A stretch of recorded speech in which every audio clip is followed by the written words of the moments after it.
Pregnant women తరచుగా నా ఓపీలో అడుగుతూ ఉంటారు, మేడం కోకోనట్ వాటర్ తాగొచ్చా అని. కోకోనట్ వాటర్ తాగొచ్చు. రోజుకు ఒక బొండ లేదా ఒక కప్పు ఫ్రెష్ కోకోనట్ వాటర్ తాగాలి. తాగడం వల్ల యూజెస్ ఏంటంటే కోకోనట్ వాటర్లో అధికంగా పొటాషియం, సోడియం, మెగ్నీషియం, కాల్షియం ఇలా మినరల్స్ ఉంటాయి. ఈ మినరల్స్ ప్రెగ్నెన్సీలో వచ్చే అలసటను తగ్గిస్తాయి. అంటే ఫస్ట్ 3 months వికారం ఎక్కువగా ఉంటుంది కాబట్టి తగ్గించడానికి, కడుపులో మంట, మలబద్ధకాన్ని నివారించడానికి కోకోనట్ వాటర్ హెల్ప్ అవుతుంది. ప్రెగ్నెన్సీలో వామిటింగ్స్ అవ్వడం వల్ల, చెమట వల్ల లాస్ అయిన మినరల్స్ ఈ కోకోనట్ వాటర్ తీసుకోవడం వల్ల రీస్టోర్ అవుతూ ఉంటాయి. నెక్స్ట్ ప్రెగ్నెన్సీలో వచ్చే మజిల్ క్రాంప్స్ని కూడా ఈ కోకోనట్ వాటర్ తగ్గిస్తుంది. బేబీ కూడా హెల్తీగా గ్రోత్ అవ్వడానికి హెల్ప్ అవుతుంది. ఎలా అంటే ఉమ్మనీరుని మెయింటైన్ చేస్తుంది.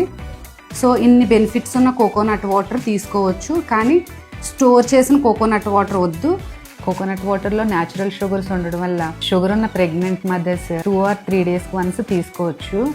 బీపీ ఎక్కువగా ఉన్నవాళ్ళు, కిడ్నీ ప్రాబ్లమ్స్ ఉన్నవాళ్ళు తాగవద్దు. ఏంటంటే కోకోనట్ వాటర్ తీసుకోవడం వల్ల కొన్ని అపోహలు ఉంటాయి. అవి ఏంటంటే బేబీకి రొంప చేస్తుంది, న్యూమోనియా వస్తుంది, బేబీ ఫెయిర్గా ఉంటుంది, మదర్కి వాత వస్తుందని.